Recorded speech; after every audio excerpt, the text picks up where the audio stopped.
trees. The light danced over the trunks, illuminating nothing but empty forest. His breathing turned shallow, his pulse hammering in his ears. "Hello?" he called out, his voice tight. Silence. Then a twig snapped somewhere behind him. He spun around, flashlight shaking slightly in his grip. The trees loomed, dark and silent. There was nothing. No movement, no glowing eyes, no shifting shadows. Just the oppressive void of the forest. But he knew what he had heard. And whoever or whatever had spoken had been waiting for him to turn off his light. A sickening realization twisted in his gut. Someone had been watching him this entire time. The chase. Every nerve in his body screamed at him to leave. Slowly, he started walking back the way he had come, his flashlight held high, scanning every direction. Then, the voice came again. Closer this time. "I see you." Pure terror shot through him. It was the exact same tone, the exact same cadence as before. As if someone was repeating the phrase like a recording. Mocking him, he broke into a run. His camera bounced wildly as he sprinted down the uneven path, his flashlight beam shaking erratically. Branches tore at his clothes, his breath coming in ragged gasps.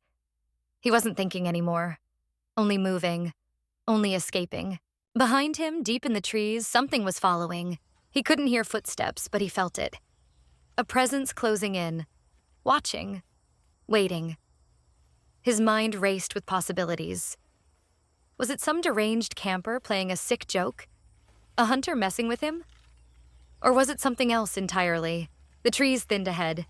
His car was still a good 10-minute sprint away, but he could make it. He just had to keep moving.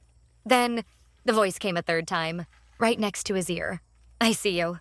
A strangled yell tore from his throat. He didn't dare look back. He pushed his legs harder, stumbling through the underbrush, crashing through the dark. His heart slammed against his ribs, his lungs burning with every breath. Finally, the edge of the forest appeared. His car, his lifeline, was just beyond the trees. He lunged for the door, fumbling with the handle, hands shaking violently. The second he was inside, he slammed the locks and started the engine. The headlights flared to life, illuminating the empty dirt road ahead. He glanced up at the rearview mirror, expecting to see someone or something standing at the tree line. But there was nothing, just the endless darkness of the woods, the aftermath. It took him several minutes to calm down enough to drive.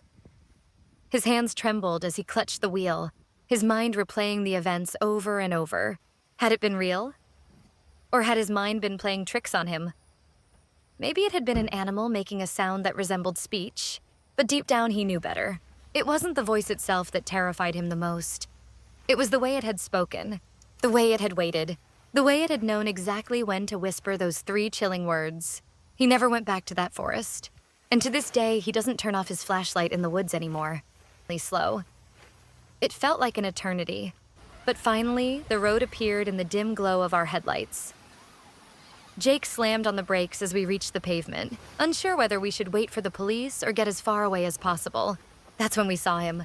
A lone figure emerged from the tree line ahead, stepping into the faint glow of our headlights. He was wearing jeans and a black hoodie with the hood drawn tightly over his face, casting his features into deep shadow. He moved strangely, his head hanging limp, his gait slow and unnatural. And then, as he stepped further into the light, we saw it. He was dragging something, a large, heavy object wrapped in a dark, dirt-stained sheet. The fabric snagged against the uneven ground, the weight of whatever was inside unmistakably cumbersome. My breath hitched in my throat. My fingers dug into my seat. Jake was paralyzed, gripping the steering wheel in a vice-like grip. Then, as if in perfect, horrifying timing, flashing red and blue lights suddenly appeared in the distance. The wail of police sirens cut through the night, closing in fast. The figure snapped his head up, staring directly at us for the first time. Even through the shadowed hood, I could feel his eyes locking onto mine. Then, without hesitation, he dropped the bundled sheet and bolted back into the forest. The police vehicle skidded to a stop nearby, officers immediately giving chase, vanishing into the darkness after the fleeing figure. My entire body trembled as I watched one officer cautiously approach the abandoned bundle. It didn't take long to confirm what I already knew in my gut. Inside the sheet were the mutilated remains of a 34-year-old woman. Despite an extensive manhunt, the hooded man was never found. He simply vanished into the wilderness, swallowed by the very shadows he had emerged from. Jake and I never spoke about that night again. But sometimes when I close my eyes, I still hear that scream, cut short, as if someone had clamped a hand over her mouth, silencing her forever. And I wonder if, somewhere out there in the depths of that forest, he is still watching, still waiting for his next victim.